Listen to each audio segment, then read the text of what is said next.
Hi everyone, this is Faiza Sheikh and you are watching the Faiza's learning class. Today we have been started the series of English literature because upcoming month में जो है SPSC Sindh public service commission के जो है वो test आ रहे हैं lectureship के लिए, इसलिए जो है मैंने वो इंग्लिश लिटरेचर के हवाले से सीरीज़ स्टार्ट की है जो मोस्ट इम्पॉर्टेंट है फॉर ऑल दोज स्टूडेंट जो है अप्लाई कर चुके हैं। तो यहाँ पे हम स्टार्ट करते हैं एंग्लो सैक्सन पीरियड से। बेसिकली यहाँ पे Anglo Saxon poetry, pre Christian poetry और जो है उसके बाद की पोइट्री हम पढ़ेंगे। इंग्लिश लिटरेचर प्रॉपरली बिगेन हुआ था विद जियोफ्री चॉसर से। इससे पहले जो था हिस्ट्री थी, जिसे ओल्ड इंग्लिश लिटरेचर भी कहा जाता है। Anglo Saxon poetry, pre Christian poetry जो थी, their literature is mostly poetry of which major part था it concern to religious and few with secular approach थी।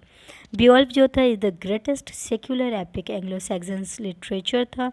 हीरोइक डीड्स इसने काम किया था। वेरियर बियोल्फ 3000 लाइन्स पे राइट डाउन हुई थी और ये इम्प्लाइज हुआ था brilliant use of imaginary with extra मेलंकोली tones के ऊपर। Historical tag back to 5th and 6th century के अंदर। अच्छा, इस दौरान जो थी ड्यूरिंग सैफ जो है फर्दर मज़ीद पीरियड में फर्दर पोएम्स आए जिसमें विड से डुअर्स कंप्लेंड हो गई विच आर द सॉन्ग्स थे। अच्छा, क्रिस्टन पोइट्री थी। क्रिस्टन पोइट्री में जो ग्रेट पार्ट जो अदा किया क्रिस्टन पोइट्री में वो थे कैडमैन जो हिस्टोरिकल पोइट था एंड साइन वॉल्फ जो एक मिस्टिकल पोइट था। तो हम इसका वर्क जो है वो रीड आउट करते हैं। Genesis and Exodus are two most important poem थी ऑफ कैडमॉन की। Christ, lives of saint and Juliana and Elene, ये जो पोएम्स थी, और dream of the rood are the works of Cynewulf का था। एंग्लो सैक्सन क्रिस्टन पोइट्री जो थी डलर थी देन प्री क्रिस्टन पोइट्री से because of former being excessively rhetoric with elaborate use हुआ था। एंग्लो सैक्सन प्रोस जो थी वो बहुत ज़्यादा किंग एल्फ्रेड का नाम जो एंग्लो सैक्सन प्रोस में आता है इन्होंने, और किंग एल्फ्रिक एंड वल्फस्टैंग का नाम। King Alfred is generally regarded founder of English prose कहा जाता है। इन्होंने जो है the historical of geography of Orosius, the ecclesiastical history of Bede, the consolations philosophy of Boethius लिखी। ठीक है, under the support famous Anglo जो है सैक्सन क्रॉनिकल्स बिगिंस हुई थी टू बी रिटन लिखी गई। एल्फेरिक एंड वॉल्फस्टन जो थे वर द रिलीजियस राइटर्स थे ऑफ 10th सेंचुरी के। दियर रिटन वर्क जो था confined to homilies and sermons के ऊपर था। एंग्लो सैक्सन प्रो जो थी more nearly allied to compare Anglo Saxons poetry to modern English में थी। तो ये जो है हमें यहाँ पे किंग एल्फ्रेड जो हैं और किंग एल्फेरिक जो हैं, इन्हें जो है वो इंग्लिश का जो है प्रोस राइटर कहा जाता है ओल्ड इंग्लिश लिटरेचर में। ठीक है, अच्छा जी, मिडिल इंग्लिश लिटरेचर का फर्स्ट पीरियड हम स्टार्ट करते हैं जो कि 1066 से लेके 1350 तक का। इंट्रोडक्शन इंग्लिश लिटरेचर का अंडर इन्फ्लुएंस था फ्रेंच लिटरेचर के। Middle English period is the transitional period था between old English and modern English. अच्छा, लास्टेड रफली फॉर 3000 या 350 ईयर्स फ्रॉम नॉर्मन कॉन्क्वेस्ट हुई थी एंड ऑफ 14th सेंचुरी में। द लिटरेचर मिडिल इंग्लिश जो था ना हैज़ लिटिल वर्थ रखता था। यहाँ पे फ्रेंच लिटरेचर जो था was its infancy during the conquest, but during 12th and 13th century it rapidly develop हो गया था और डोमिनेंट लिटरेचर था ऑफ द यूरोप के अंदर। English literature remained suppressed during Anglo Saxon period but when it evolved during 13th century it showed influences of French literature more than of the Anglo-Saxons because French literature was colorful in spirit, soft in vocabulary and musical in its rhyme verses में था, while that Anglo-Saxon was monotonous और humorless and hard in vocabulary में था, बहुत ज़्यादा tough था।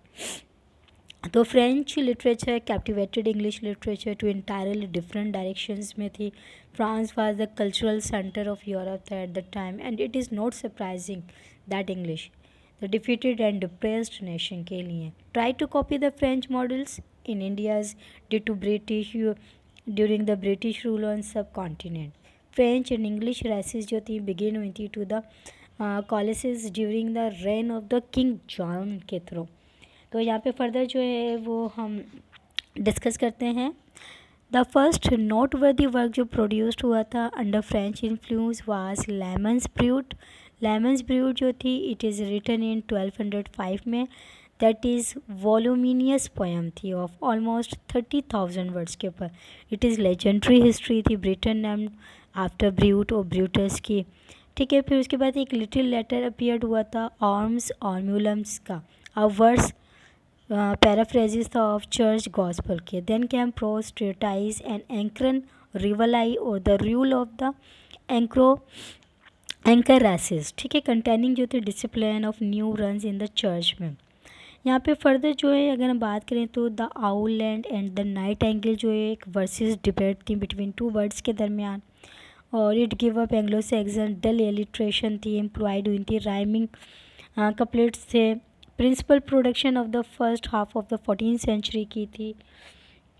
Religious 3 important religious verses book जो है वो पब्लिश हुई थी, जिसमें रॉबर्ट मैनियाइंग और हैंडलिंग हो गई सिन विच इज़ ट्रांसलेशन हुई थी फ्रॉम फ्रेंच से, जिसमें कर्सर मंडी हो गई, जिसे मुंडी भी कहा जाता है, कर्सर मंडी।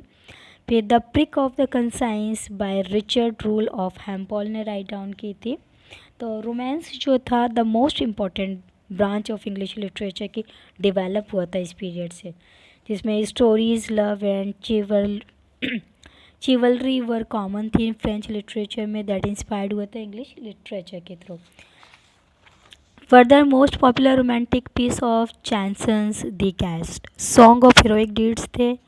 ठीक है, द मोस्ट इम्पॉर्टेंट रोमांस जो था Sir Gawain and Green Knight था। इट इज़ ट्रेडिशनल पोएम थी about knights bravely love sincerity and temptations की। लैरिक जो थी वो यहाँ पे डेवलप हुई थी। Lyric love is the important theme थी of lyric poetry and that was the absent in the Anglo Saxon literature में। Lyric poetry is borrowed from French literature. Most ज़्यादा फेमस लैरिकल जो थी of this period cuckoo song and Alison थे। May be क्या आपको याद होंगे, ये जो है मोस्ट इम्पॉर्टेंट जो है वो पीरियड था जिसमें लैरिकल आया, रोमांस आया, रिलीजियस आया।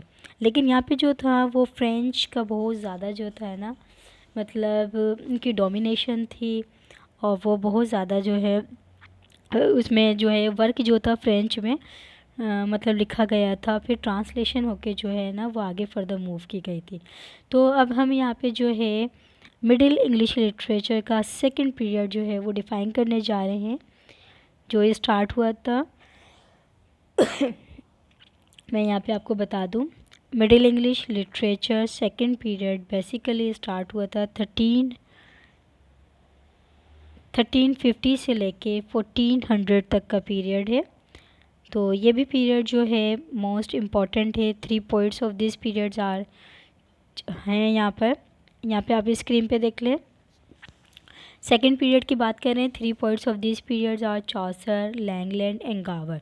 Chaucer is greatest of them and will be the discussed detail in later chapter. This chapter will be give account of the England. ठीक है, हम लैंगलैंड की बात करेंगे, गावर की बात करेंगे, देन फर्दर चैप्टर में चौसर की बात करेंगे। विलियम लैंगलैंड जो था he was born in 1332 in western part of England. अच्छा, he got monastery schools but got failed. ठीक है, he is author of the Piers Plowman. ठीक है, द पायर्स पिलो मैन जो थी इज़ ह्यूज पोएम थी, divided हुई थी इन कैंटोस के अंदर।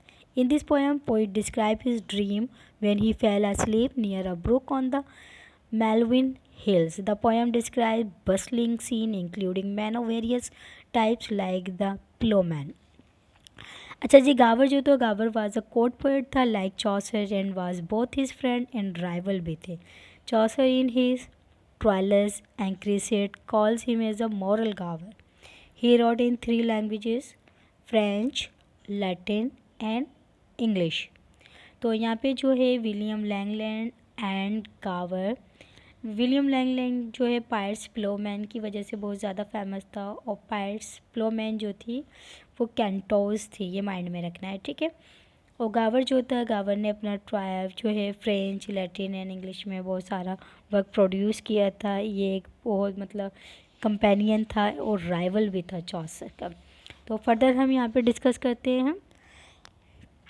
His French work consists of some 50 ballads or love songs and one huge poem, Speculum and Meditantis, a long sermon था. His Latin work, Vox Clementis, is concerned with the White Tyler rebellions of 1381 में. His English work, Confessio Amantis, is worth of the consider. Confessio Amantis, it has 14,000 octosyllabic lines. He wrote that for the sake of the King Richard, who was complaining for not written in English. अच्छा जी, the theme of the book are love, amusement and wisdom है. Not by his choice but people. अच्छा, though he showed brilliant literary capacity in poem by power and fluency of narration, but yet poem is dull because he was Puritan थी, ठीक है, to write the successfully of love. He lacks vivacity, charms, and humor-like qualities which uplifted Chaucer, which the poet Gower himself admits हुआ था. तो यहाँ पे कन्फेशो एमेंटीज जो है ऑक्टोसैलेबिक लाइंस में लिखी गई है. 14,000 ऑक्टोसैलेबिक जो है वो इसमें जो है वो यूज़ किए गए हैं. तो ये जो है ये इम्पोर्टेंट एमसीक्यूज़ है आपका. और ये लिखा था किंग रिचर्ड ने, who was complaining for not writing in English tongue. तो यहाँ पे जो है ये मैंने जो है फर्स्ट पीरियड और सेकंड पीरियड जो है मिडिल इंग्लिश लिटरेचर का जो है वो डिफ़ाइन किया, डिस्क्राइब किया, डिटेल में आपको वर्क बताएं. अब मेरी वीडियो को लाइक करें, सब्सक्राइब करें, शेयर कर लें और कीप वाचिंग. न्यू अपडेट्स के लिए आप जो है मेरी वीडियो के साथ कनेक्ट रहिए. इंशाल्लाह आप जो नेक्स्ट पीरियड में और नेक्स्ट वीडियो में हम जियोग्राफी चौसर पढ़ेंगे. इजाज़त दीजिए. अल्लाह हाफ़िज़.